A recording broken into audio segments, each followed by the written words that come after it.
বাংলাদেশের রাজনীতিতে ফ্যাসিস্ট আওয়ামী লীগ, তাদের সহযোগী দোসর সিপিবি এবং যারা সচরাচর নিজেদেরকে মুক্তিযুদ্ধের পক্ষের শক্তি বলে দাবি করে, যেমন ধরেন সুলতানা কামাল চক্রবর্তী, মতি মাহফুজ, রেহমান সোবান, জাফর ইকবাল, ধ্বজভঙ্গ বুড়া, জেরাই খান পান্না, ফজু পাগলা, বিরানি আলম, মুরগি কবির, তারপরে ব্যাংক ডাকাত মুনতাসির মামুন ইত্যাদি ইত্যাদি ইত্যাদি, এরকম আরও অনেক আছে। এদের চেতনা ব্যবসার একটা মূল উপাদান বা বয়ান হইতেছে 1971 সালে পাকিস্তানি আর্মি 9 মাসে, মানে মার্চ থেকে ডিসেম্বর পর্যন্ত বাংলাদেশে একটা জেনোসাইড বা গণহত্যা করেছে এবং সেই জেনোসাইডে 30 লক্ষ মানুষ শহীদ হয়েছে। আর পূর্ব পাকিস্তানের তৎকালীন 7.5 কোটি জনসংখ্যার মধ্যে নাকি 1 কোটি মানুষ ঘর বাড়ি ছাইরা ভারতে আশ্রয় নিয়েছিল। এই দুইটা ছাড়াও আরও আছে, 2 লক্ষ মা বোনকে নাকি ধর্ষণ করেছিল পাক বাহিনী আর তার দোসরেরা। এবং এই সমস্ত অত্যাচার নির্যাতনের পরিণামে ভারত মানবিক কারণে আগায় এসে তৎকালীন পূর্ব পাকিস্তানে সামরিক অভিযান চালায়, পাকিস্তানি সেনাবাহিনীকে পরাজিত কইরা আমাদের মুক্ত স্বাধীন কইরা দেয়। এর ফলে আমাদেরকে ভারত মাতার প্রতি চিরকৃতজ্ঞ থাকতে হবে।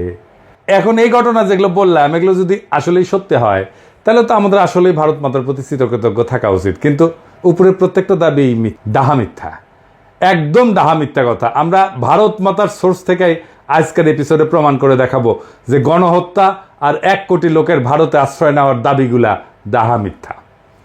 2 লক্ষ দর্শনের মিথ আমরা আরেকটা এপিসোডে ভাঙবো, এইটাতে না।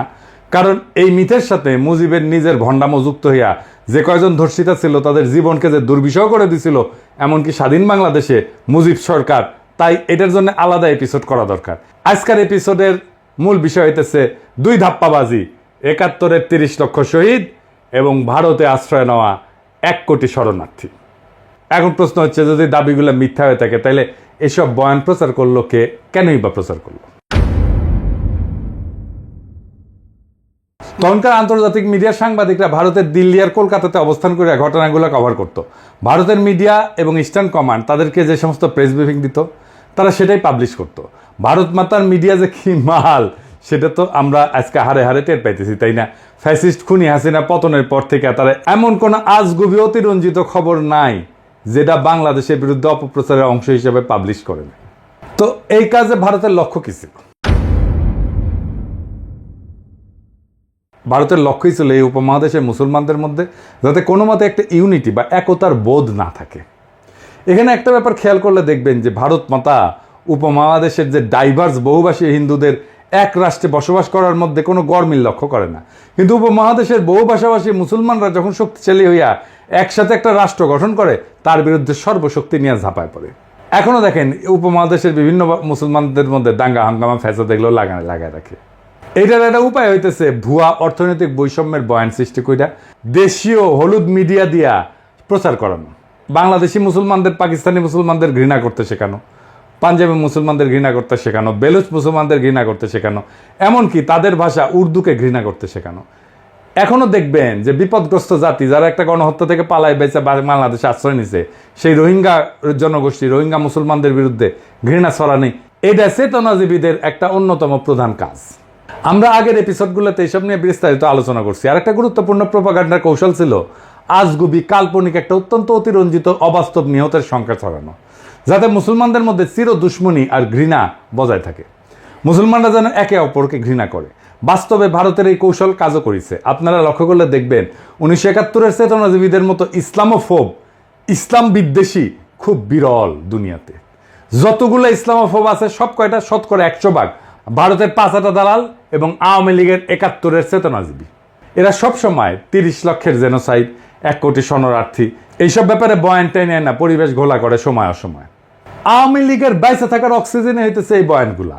এই বয়ানগুলা দেশের মানুষের মন থেকে জয় বাংলা হয়ে গেলে আওয়ামী লীগও মানুষের মন থেকে কর্পূরের মতো উবে যাবে। আজকে এই 2টা বয়ানকে চিরতরে জয় বাংলা করে দেওয়া হবে ইনশাল্লাহ। প্রথমে আসি 1971-এর যুদ্ধের সময় ভারতে আশ্রয় নেওয়া শরণার্থীদের ব্যাপারে। দাবি করা হয় 1 কোটি মানুষ পাকিস্তানি বাহিনীর আক্রমণে ঘরবাড়ি ছেড়া ভারতের শরণার্থী শিবিরে আশ্রয় নিয়েছিল। তো আওয়ামী লীগের নেতারা কিন্তু শরণার্থী শিবিরে আশ্রয় নেয় নাই। তারা দেশ থেকে পালানোর সময় বিভিন্ন ব্যাংকের ভল্ট ভেঙে ডাকাতি করে কোটি কোটি টাকা নিয়ে ইন্ডিয়া গেছিল। সেসব টাকা দিয়ে কলকাতাতে বাড়ি ভাড়া করে থাকতো, ফ্ল্যাট ভাড়া করে, আর মদ খাইতো, আর সোনা খাসিতে কাটকা পাইতো। তো তখন পূর্ব পাকিস্তানের জনসংখ্যা ছিল 7.5 কোটি। বাংলাদেশের গ্রামের সংখ্যা 68,000-এর মতো, আমরা এটা জানি। 7.5 কোটি মানুষের মধ্যে 1 কোটি মানুষ নিজের ঘর বাড়ি ছেড়ে রোহিঙ্গা ফিলিস্তিনিদের মতো অন্য দেশে রিফিউজি হিসেবে আশ্রয় নেয়, এটা তো একটা ভয়াবহ ঘটনা। ভারত মাতাও এই সংখ্যা আন্তর্জাতিক মিডিয়াতে সেই সময় তাদের গণমাধ্যম দিয়ে প্রচার করাইছে। তাদের গণমাধ্যম কি জিনিস সেটা তো বুঝেনি। তো এটা করার পিছনে ভারতের একটা স্বার্থ ছিল। ভারত এই ব্যাপারে আন্তর্জাতিকভাবে প্রচার করিয়া আমেরিকা, ইউরোপের অন্যান্য দেশ থেকে খাদ্য, ওষুধ, সাহায্য, এগুলো অন্যান্য প্রয়োজনীয় সামগ্রী গ্র্যান্ট হিসেবে আনতো। এখন শরণার্থীর সংখ্যা, রিফিউজির সংখ্যা যত বেশি দেখাবে, ভারতের লাভ তত বেশি। কারণ একজনের বিপরীতে যদি তারা 100 জনের হিসাব দেখায়, খাবার, টাকা ইত্যাদি নেয়, তাহলে বাকি 99 জনের টাকা, খাবার নিজেরা পকেটস্থ করতে পারবে। এখন বলবেন একজনের বিপরীতে 100 জন দেখাচ্ছে, তার চেয়ে বেশি দেখাইছে, তার চেয়ে বেশি দেখাইছে, হিসাব আজকে দেখাই দেবো, আজকের ভিডিওতে দেখাই দেবো। বাস্তবে হয়েছেও তাই। আমি আপনাদেরকে একদম খোদ ভারতের রেসপন্সিবল মানুষের রেফারেন্সই দেখাতেছি। ভারতের এবং আওয়ামী লীগের অফিসিয়াল প্রোপাগান্ডার বিপরীতে আপনারা যদি আসল সংখ্যাটা শুনেন, তাহলে আপনারা চেয়ার থেকে পড়ে যাবেন এখনই। ভারতের সেনাবাহিনীর লেফটেন্যান্ট জেনারেল প্রেমনাথ হুন, লেফটেন্যান্ট জেনারেল, তার এক সাক্ষাৎকারে ভারতে আশ্রয় নেওয়া রিফিউজিদের আসল সংখ্যাটা বলছেন। জেনারেল হুন কিন্তু কোনো সুশীল বামপন্থী মানুষ না, উনি একজন কট্টর হিন্দুত্ববাদী, যিনি রিটায়ারমেন্টের পর শিবসেনাতে জয়েন করছিলেন, এখন এরপর বিজেপিতেও যোগ দিচ্ছেন। 1999 সালে ভারতের মিডিয়া রেডিফে ওনারা সাক্ষাৎকার নেয়। এডিটর সাহেব সাক্ষাৎকারটা পাশে দেখান, এই আপনারা সার্চ করে নিতে পারবেন। এই সাক্ষাৎকারে জেনারেল হুন 1971 সালে ভারতে আশ্রয় নেওয়া শরণার্থীদের আসল সংখ্যাটা প্রকাশ করছিলেন। সংখ্যাটা হইতেছে কত? শুইনা পড়ে যায় না চেয়ার থেকে, চেয়ারে সিট বেল্ট বাইন্ডা নেন। 90,000।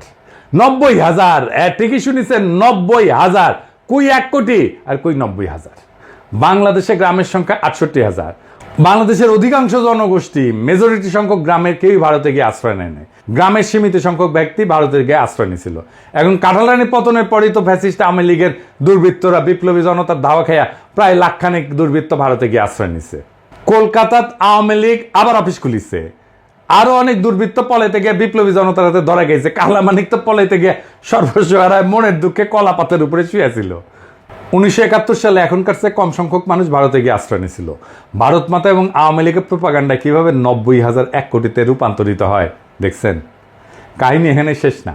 তৎকালীন পূর্ব পাকিস্তানে ভারতীয় মদতে আওয়ামী লীগের বিদ্রোহের ফলে দেশে আইন শৃঙ্খলা ব্যাপক অবনতি ঘটে। এর সাথে অম্বাঙালি মুসলমান হত্যা, ক্যান্টনমেন্টে আক্রমণ, এমনকি পাকিস্তানি আর্মিদেরকে খুন করা, এর জবাবে কাউন্টার ইনসার্জেন্সি অপারেশন ইত্যাদি কারণে আওয়ামী লীগের দুর্বৃত্ত ছাড়াও বেশ কিছু নিরীহ মানুষ ভারতে আশ্রয় নিতে বাধ্য হয়। আমার পরিবারও ভারতে আশ্রয় নিয়েছিল। তৎকালীন পাকিস্তান সরকার একটা পলিসি ছিল না যে পূর্ব পাকিস্তানের মানুষকে রিফিউজি বানায় ভারতে পাঠায় দেওয়া। এটা আমরা কিভাবে জানি? কারণ পাকিস্তান সরকার ভারতে আশ্রয় নেওয়া রিফিউজিদের দেশে ফিরে আসার জন্য আহ্বান জানাইছিল। এমনকি শরণার্থীদের দেশে ফিরে আসলে তাদের রিসেপশন করার জন্য সীমান্তে অভ্যর্থনা কমিটির ব্যবস্থা করছিল। কিন্তু ভারতে আশ্রয় নেওয়া শরণার্থীরা ভারতের ক্যাম্পে মানবেতর জীবনযাপন করার বদলে দেশে ফিরে না আসে, এই জন্য ইন্ডিয়া আর আওয়ামী লীগ শরণার্থীদের প্রত্যাবর্তনকে স্যাবোটাজ করে। স্যাবোটাজ করে। শরণার্থীরা সবাই দেশে ফিরে আসলে তো ভারতের বাটপাড়ি মাঠে মারা যাবে। গভর্নর টিক্কা খান যেদিন সীমান্তে ফিরে আসা শরণার্থীদের রিসেপশন করার জন্য অভ্যর্থনা কমিটিতে যায়, তখন লীগের গুন্ডারা সেই রাস্তা দিয়ে শরণার্থীরা যে বাস আসবে সেই রাস্তার মধ্যে মাইন পুঁতে রাখে। এর ফলে প্রত্যাবর্তনরত শরণার্থীদের বাস মাইনের উপরে পড়া বিস্ফোরণে উইরা যায়, যাত্রী সমত সবাই মারা যায়। দেখেন, রেফারেন্স আছে। এই লেভেলের সাইকোপ্যাথেরা মায়ানমার রোহিঙ্গাদের বিতরণ করে তাদের ফেরত নিতে অস্বীকৃতি জানাচ্ছে। কোনোভাবেই তারা রোহিঙ্গাদের ফেরত নেবে না। ইসরায়েলিরা ফিলিস্তিনিদেরকে বিতরণ করে তাদের ফিরে আসার সমস্ত পথ বন্ধ করে দিছে। ইসরায়েল কোনোভাবেই ফিলিস্তিনিদের রাইট টু রিটার্ন এটা অ্যাকনোলেজই করে না। পাকিস্তান সরকার এর ঠিক উল্টা পলিসি নিয়েছিল এবং ভারতে যাওয়া সমস্ত রিফিউজিকে দেশে ফিরে আসার আহ্বান জানায়।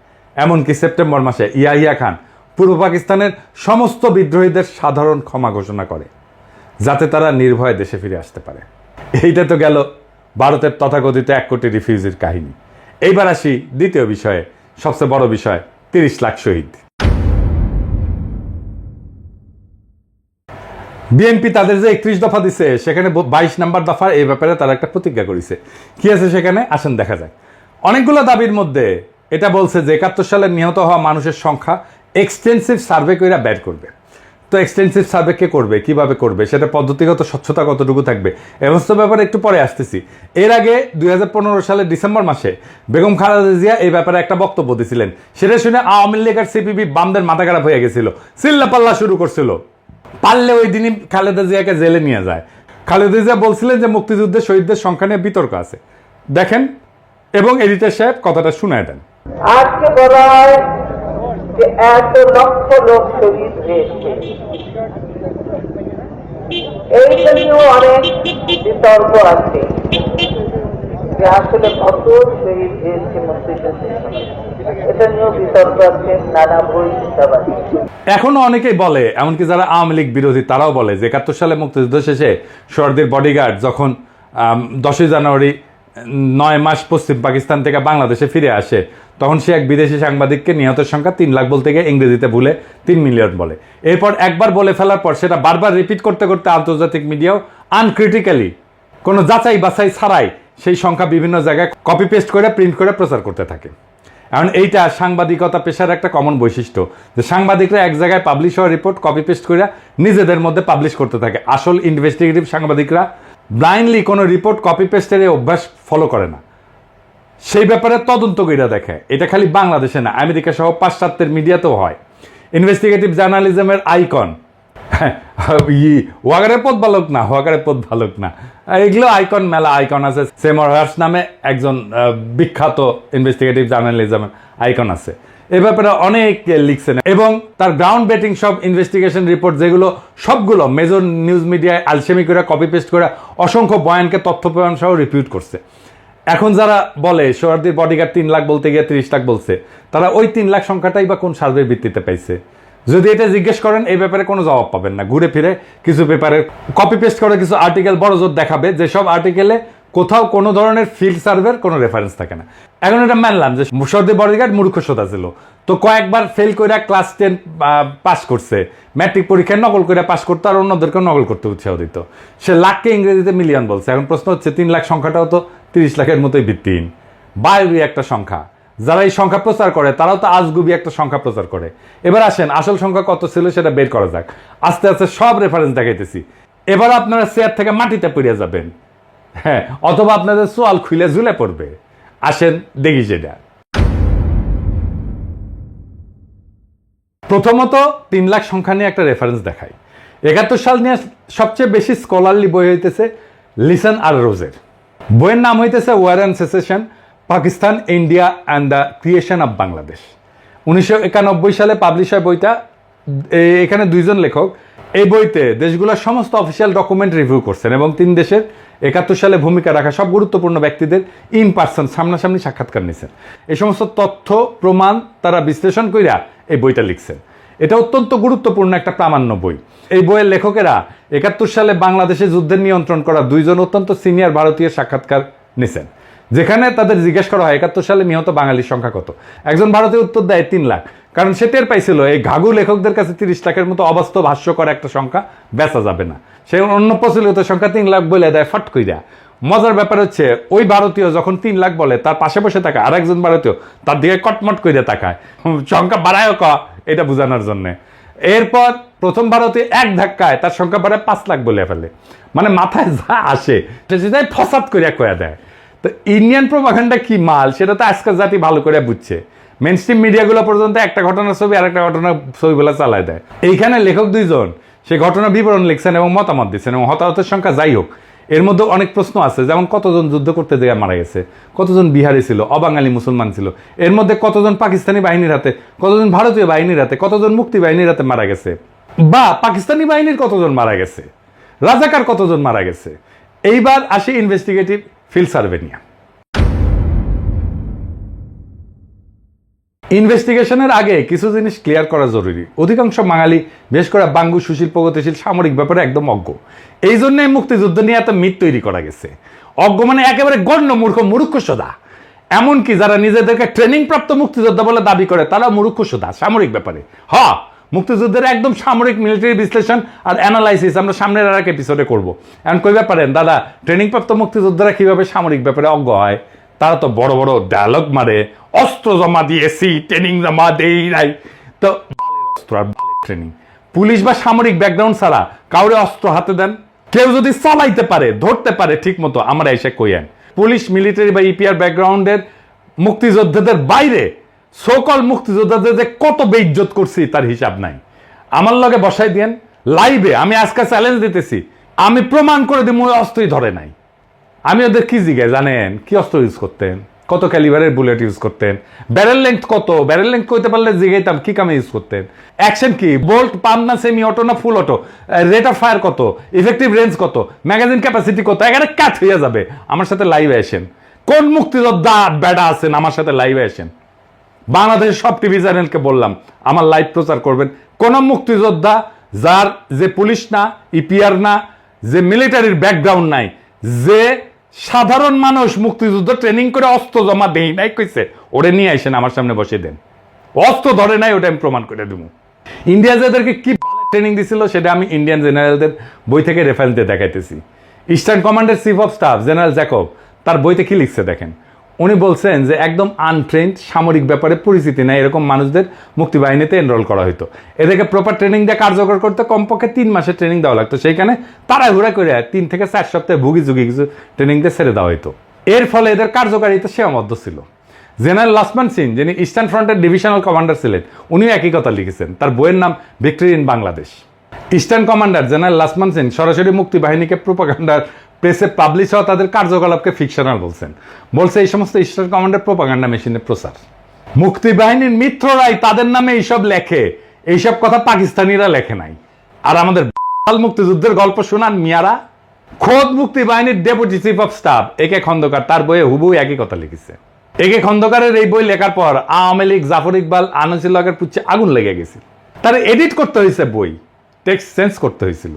1971 সালের 18 সেপ্টেম্বর বিলাতের দ্য গার্ডিয়ান পত্রিকায় একটা আর্টিকেল প্রকাশিত হয়, big brother goes to war.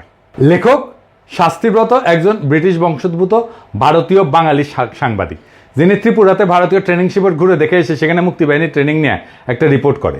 রিপোর্টে এটাও লেখা আছে এই রিপোর্ট যদি ভারত থেকে করতো তাকে ভারতে গ্রেপ্তার করতো। 19 সেপ্টেম্বর মাসে আগরতলাতে একটা ক্যাম্পে মুক্তিবাহিনীর ভলান্টিয়ারদের সাথে কথা বলে জানতে পারেন সেখানে 200 জনের ভলান্টিয়ারদের মধ্যে মাত্র 6 জনকে সামান্য কিছু ট্রেনিং দেওয়া হয়েছে এবং মাত্র 3 জন কোনো একটা অপারেশনে অংশ নিচ্ছে। সব অপারেশনে যেমন ব্রিজ ধ্বংস করে এরকম কাজে ইন্ডিয়ানরা কিন্তু নিজে করতো। আমি বলতেছি, লিখে দিচ্ছি, ইন্ডিয়ানরা নিজে করতো। মুক্তিবাহিনীর নিজেদের সদস্যদের মতে তারা বড় জোর দু একটা গ্রেনেড নিক্ষেপ করছে। এবার একটা মজার ভিডিও দেখেন মুক্তিবাহিনীর সাথে ভারতীয় ইনস্ট্রাক্টররা কিরকম ব্যবহার করতো। এদিকে সে দেখে দেন। এটাকে টানো, ডানে বাজে রাখ, টানো, হ্যাঁ বাস বাস, টাইগার হাত, হ্যাঁ এর হচ্ছে দূরের দুশ্মনের জন্য, দূরের দুশ্মনের জন্য। কি হয়েছে চলো শীষ লাগাও, ঠিক জগো সামনে, ডানে শত্রু, পিছনে শত্রু, ডানে শত্রু, পিছনে শত্রু, বাঁ শত্রু, পিছনে শত্রু, ডানে শত্রু, পিছনে শত্রু।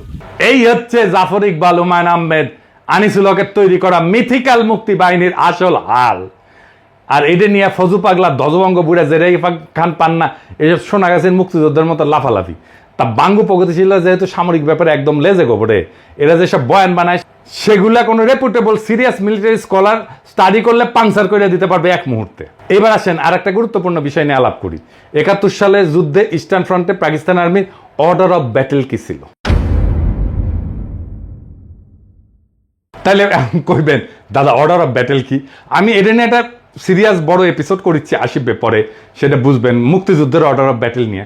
আজকে সংক্ষেপে একটু আলাপ করি। অর্ডার অফ ব্যাটেল হইতেছে একটা যুদ্ধের দুই পক্ষের মধ্যে কার কয়টা ইউনিট অংশ নিয়েছে, কোন ইউনিট কিরকম, সেটার একটা লিস্টই, তালিকা আর কি। যেমন দ্বিতীয় বিশ্বযুদ্ধে 1941 সালে জার্মানি যখন সোভিয়েত ইউনিয়নে হামলা করে সেটার নাম দিয়েছিল অপারেশন বারবারোসা।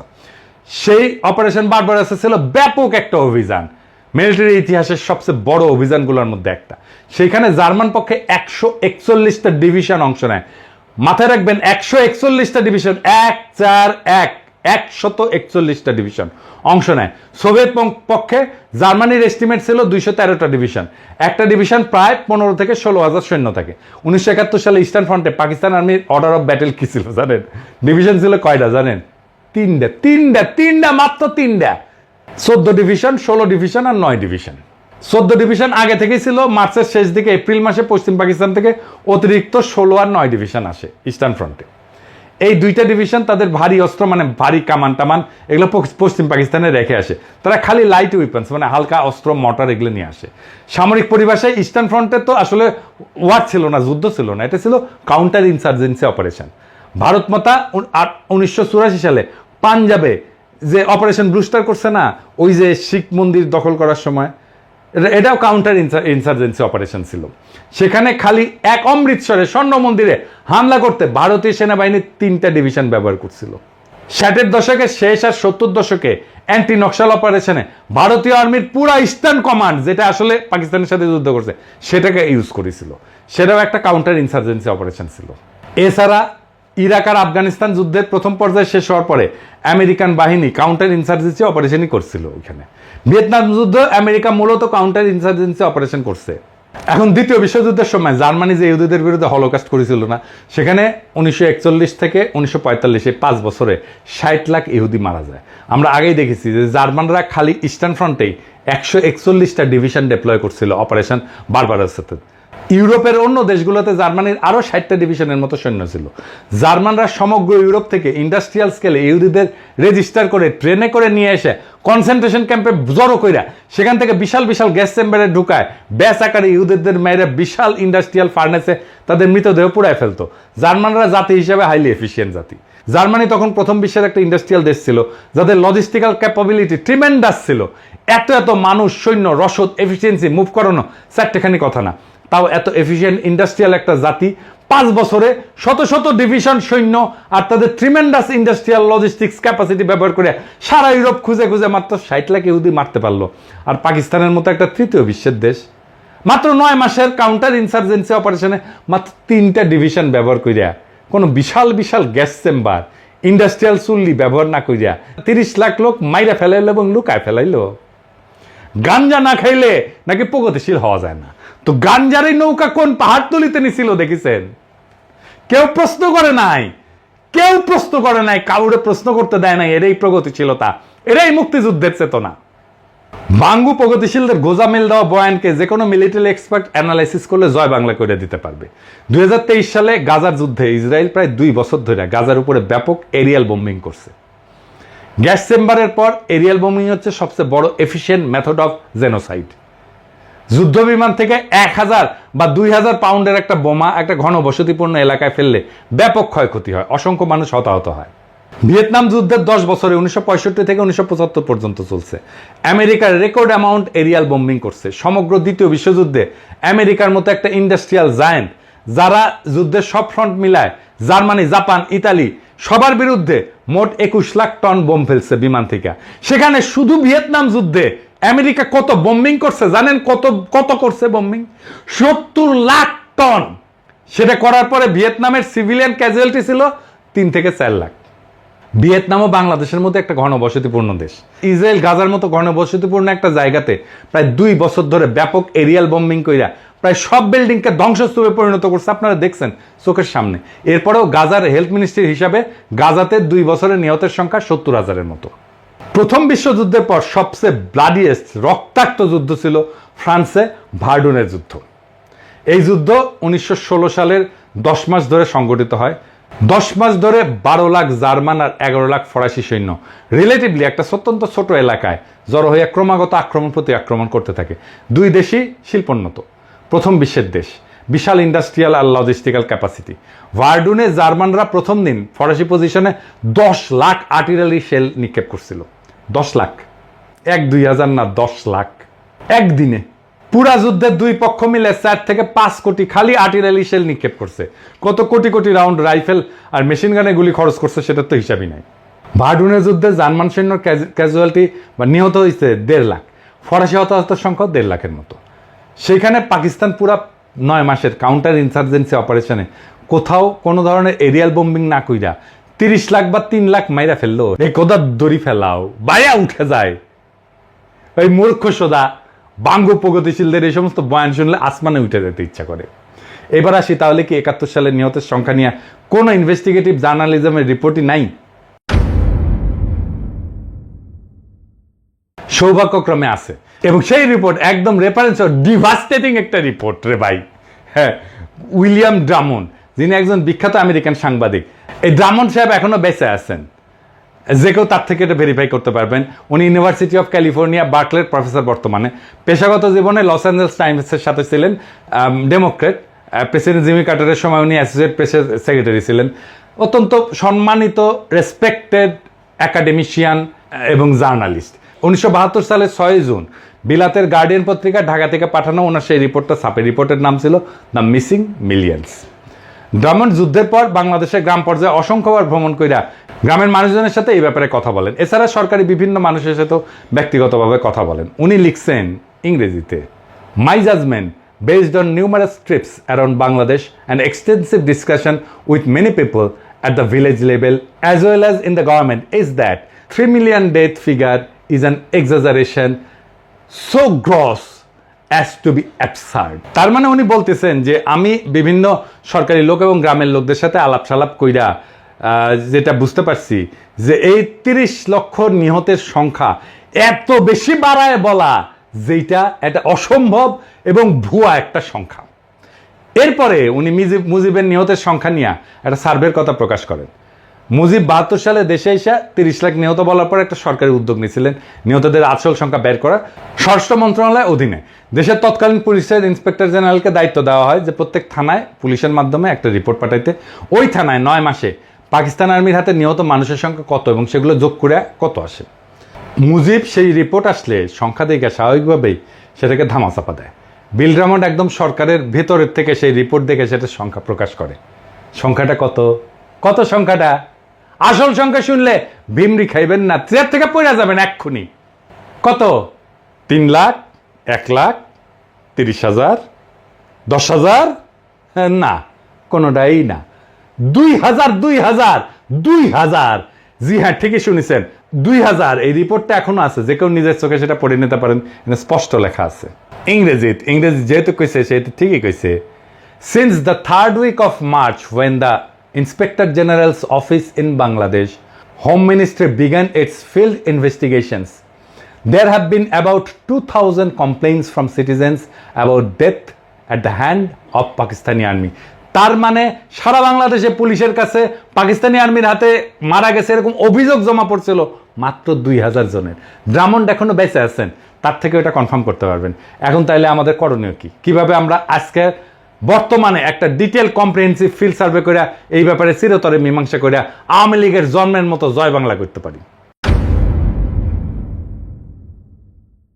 প্রথমে আমাদের বের করতে হবে দেশের 68,000 গ্রামে জনপদের মধ্যে কোথায় কোথায় পাকিস্তানি আর্মির বেস ক্যাম্প ছিল। এটার সংখ্যা খুব বেশি হওয়া কথা না। পাকিস্তানের মাত্র 3টা ডিভিশন সৈন্য দেশে কাউন্টার ইনসার্জেন্সি অপারেশনে ছিল।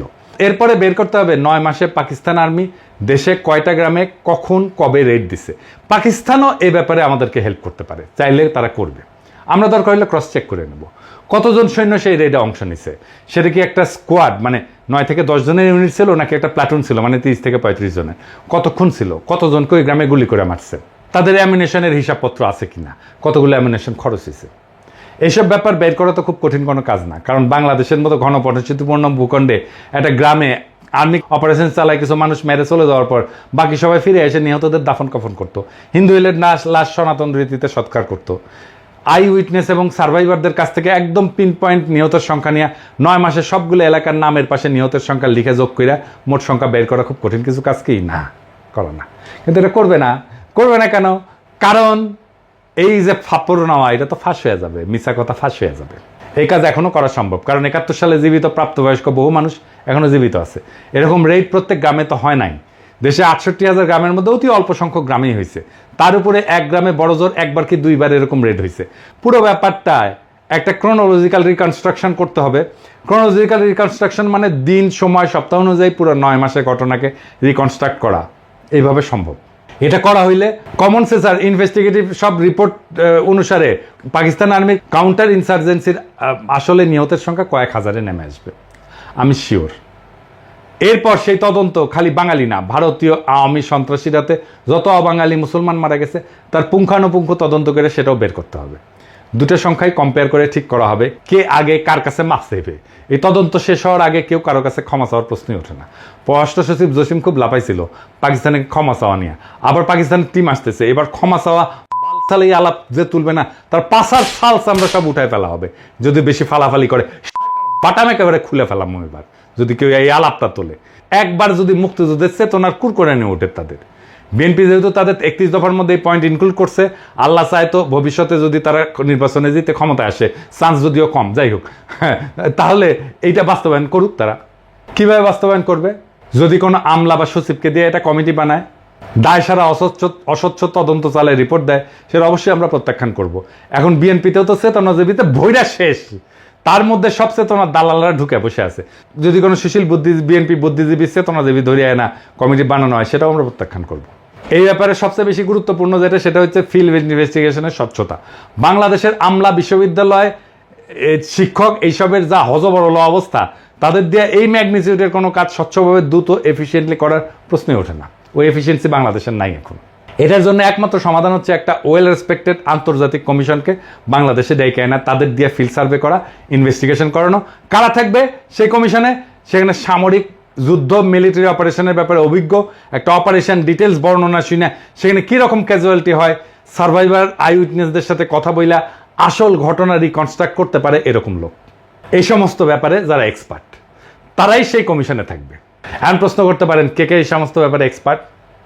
পৃথিবীর টপ স্কলারদের নাম দিতেছি, যাদের দিয়া এই কমিশন গঠন করতে হবে। আমি নাম দিয়ে দিতেছি আজকেই। Professor Jeffrey Wawro, university of North টেক্সাসের সামরিক ইতিহাসের অধ্যাপক এবং ইউএনটি মিলিটারি হিস্ট্রি সেন্টারের পরিচালক। Professor John Mearsheimer, university of Chicago আর ওয়ার্ল্ডের হ্যারিসন ডিস্টিংগুইশড সার্ভিস প্রফেসর।